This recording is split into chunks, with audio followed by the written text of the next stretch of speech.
আসসালামু আলাইকুম, আপনার নাম? জি হাফেজা। আচ্ছা, আপনি কি সিঙ্গেল? অবশ্যই সিঙ্গেল।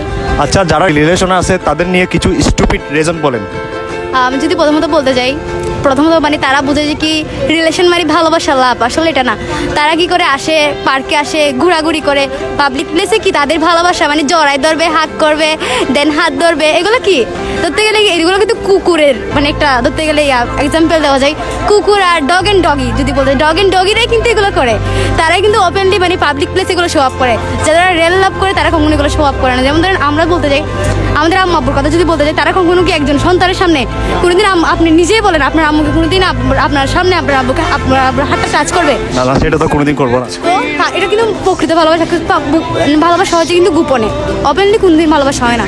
দেন যদি বলতে যাই আর ভালোবাসা মানে যে এটা হচ্ছে রিয়েল লাভ। আর যদি বলতে যাই যে রিলেশন করে, এটা হচ্ছে একটা ন্যাকামি।